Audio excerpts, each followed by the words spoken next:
Converted man here with my microphone that needs more power. Apologizing to fans for bad audio. Can't do anything about it till I get a thing that makes this microphone powerful. So yeah. Anyways, let's talk about a tweet that I saw because that's what I'm doing here. Andrew Straddlus says, reminder that the cross is Christ's throne on earth, on which God is crucified and suffered all the torments of creation eternally. Watch as atheists and agnostics dismiss this answer to the problem of evil. Which I said, yeah, that's a good reason to walk away from Omelas. Now, I've talked about this wonderful short story before, those that walk away from Omelas. And if you haven't read it, please do. I'm going to go ahead and link that in the description so that you can easily find it if you haven't already read it, or maybe you need to read it again. And in short, that story pictures a perfect city, a utopia. Of course, utopia is an illusion. There's no perfect solution to anything. But here, the city operates wonderfully and beautifully because everyone is at a certain age is taken to this closet in some basement where no light enters, and where this one person, I don't even think you can recognize if they were male or female at this point, but they are constantly abused and left in this horrible state of um, darkness and loneliness, and they're kept alive, but just enough. And they're essentially tortured indefinitely. And, they're they're mentally disabled, they're, physically disabled, they don't deserve to be there, they just accept the beatings now. uh, they're just there, and that the knowledge that this person is constantly being tormented is what, for whatever reason, enables the city to operate in this perfect way that it does. And so what's amazing is not the city, but the fact that people are walking away from the city to find something better, because this isn't the best solution. This isn't the right solution. And so those that walk away from homeless are those that are looking for that better solution. And that's how I view um, myself, in that here's this quote solution quote of God putting itself or its son or combination thereof in the spot of eternal torment. uh, Having done nothing wrong, it has to uh, make itself suffer because that's the way to forgive everybody. Like, why not just forgive them? Like, why is that the mechanism? And, well, there's different answers in theology to why that's the quote answer quote. But basically, you're having an innocent, complete, total innocent, because Jesus, the man, is supposed to be pure, sinless, you know, and but Jesus also the God. That's why he's able to be sinless. Like, it's not really clear, but at any rate, you're supposed to think that Jesus is, innocent of all the things that you could, he's never broken any of the commandments, kind of thing. So here's this innocent being that's being uh, tortured on our behalf. And then all the sins, all the wickedness of the world are cast upon him, like he absorbs it like a spiritual sponge, and then he's got all this blood and yuckiness in him. So, because of that, actually, Lutheran had it, the least the church I went to that was a Lutheran church. We had as part of the creed that Jesus descended to hell, and it's like, okay, maybe he did that to like purge the evil and let it out there. Or like to tell people, yeah, some of you are fine, or you'll get a something or whatever. And then he ascended to heaven or whatever. I don't know, but again, it just depends on different theologies on what to make of this so-called wonderful, perfect sacrifice and this answer to evil, as this guy put it. It's not an answer to evil; it's more evil. You can't fix evil by inflicting more evil. The very idea, the very notion that anybody, pure or non-pure for that, would be afflicted with all the pain and suffering and torment of the world is despicable as a methodology.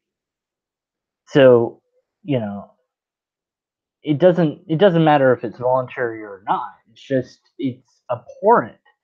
Like, okay, well, the world can be free of death and starvation and dying and hunger and disease, but one person has to volunteer or be picked to get all of that on them at the same time.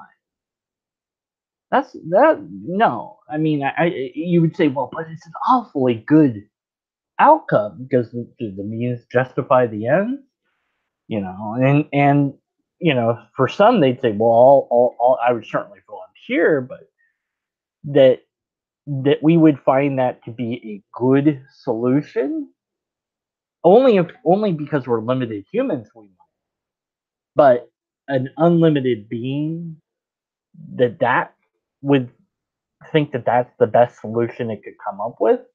That's kind of hard to parse there. That's kind of hard to swallow as far as this. Doesn't really do much good, this absorbing of pain and problems and sin or whatever, because it doesn't make the evil go away, mind you. The evil is still there. Evil still exists. It's not like evil's gone now. It's still there. People still suffer. They still die. They still get sick. They still get hurt. So this sacrifice hasn't achieved any visible uh, thing in the here and now. Oh, well, afterwards, that's what it's for. Well, that's a little late, you know. And of course, it ignores, like theology does, it ignores that people will uh, not believe in the right certain God and not believe in the right certain way.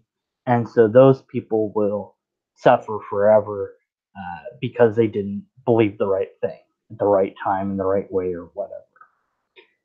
Because it's about belief. It isn't about what you did in life or didn't do. Well, then, and again, depends what theology you think is true, because there's nuances there. Like, well, kind of, because Christians don't like to admit that the system is as flawed as it is. They don't, but yet it is. But they when you start asking them real critical questions about how that forgiveness really works and how that supposed sacrifice of this God slash man slash whatever the heck Jesus is supposed to be, how that is supposed to function, you'll get all sorts of different answers. And of course, as you press them on that, it's like, okay, so Hitler could have, repented in the last minute and gone to heaven. Well, yeah, I mean, maybe, I don't know. It's not up to me. It's up to God to judge, and they'll play that card and get out of it because they don't want to face the fact. It's like, well, the Bible says if you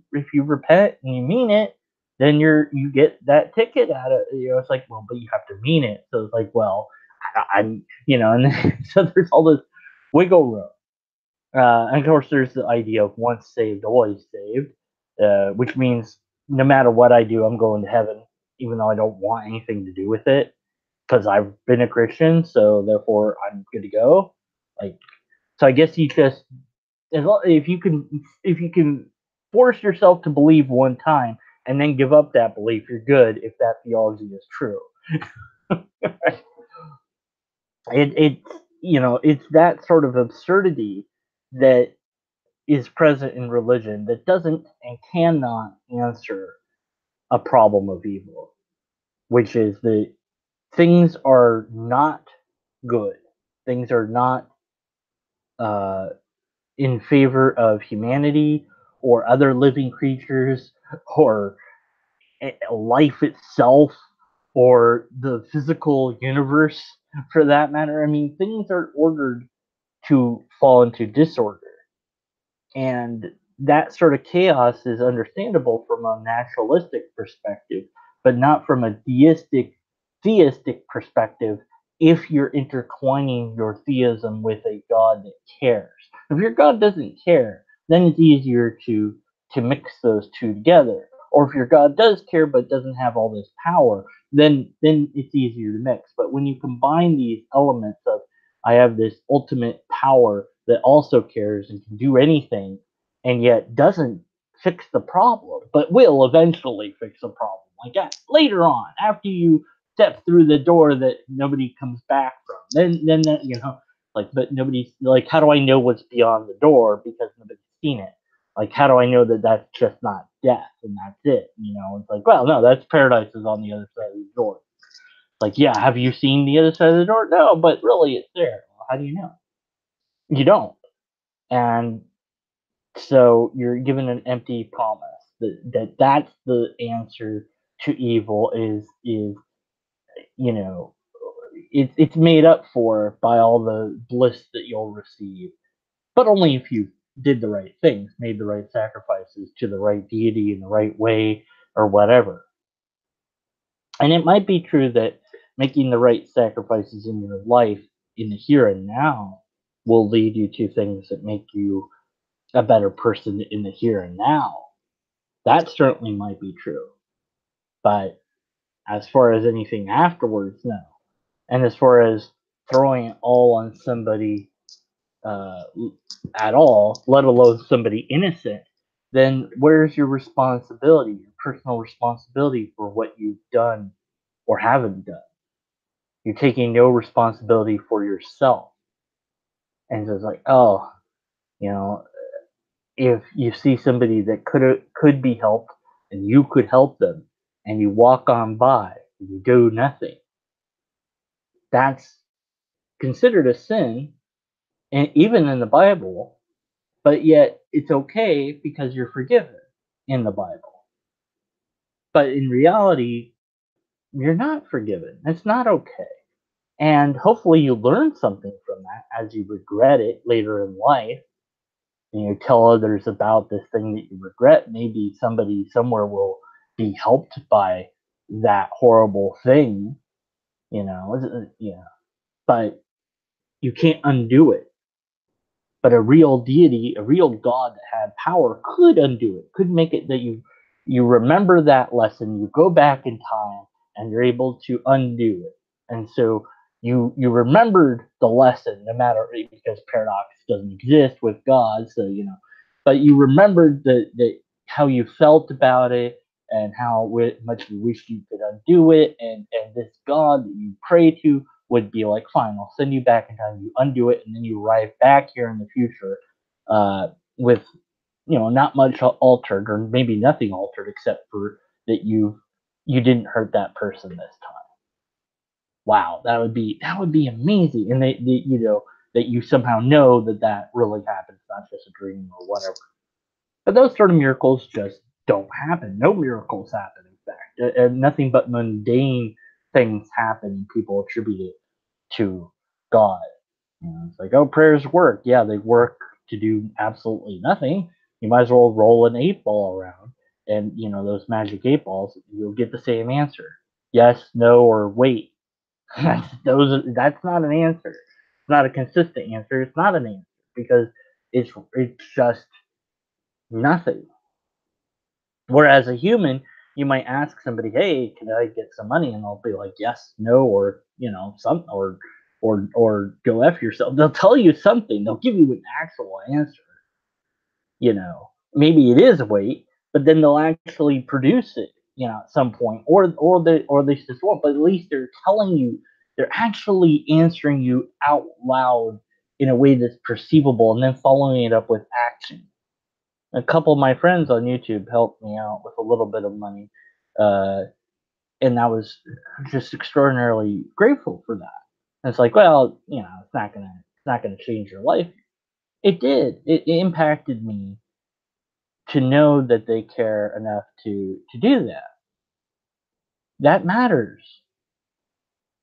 It makes me want to help others. It makes me want to earn that help. It makes me want to be a better person. Uh, Somebody else, going poor, broke, so that I would have money, that wouldn't make me feel good. You know, like here's all my money, all my possessions, everything I have, so that you can succeed. I would be like, no, no, no, no, I can't do that. I won't do that to you, because that's the same thing as like, well, but I'm voluntarily going, suffering so that you succeed. That just isn't right.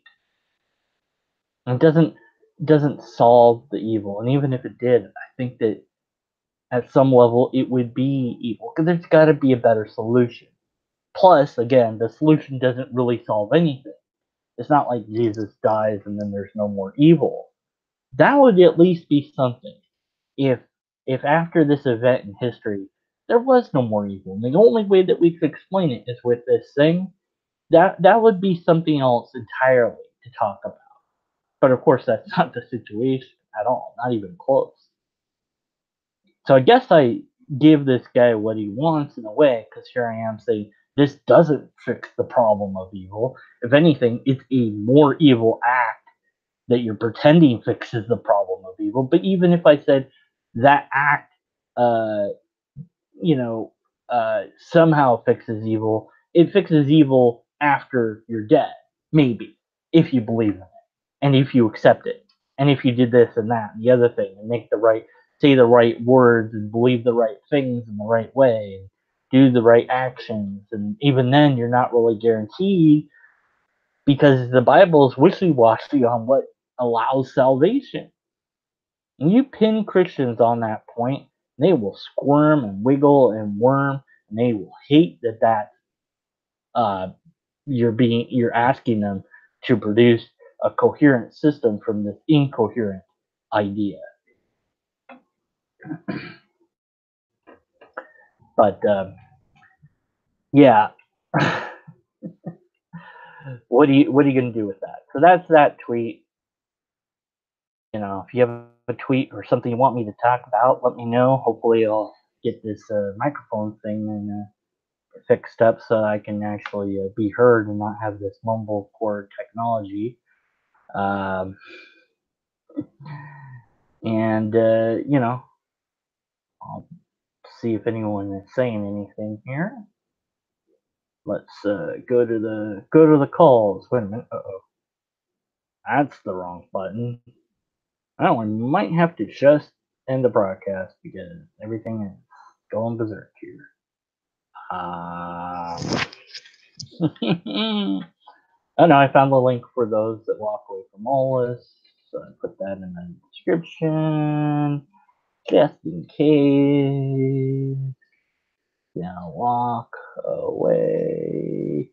I can't spell anything from Omelas. Oh, that's always a weird one to spell. Omleas. Oh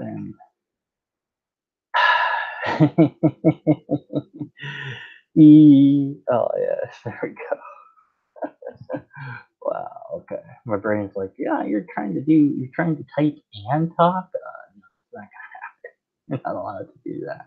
Is anybody in the chat? Probably not. And if not, the monsters exist. Even if there are people in chat, lobsters still exist. It's funny how that works. And nope, there are not. So good night, good day, and all that. Bye. And hit the button. Hit the button. There it is.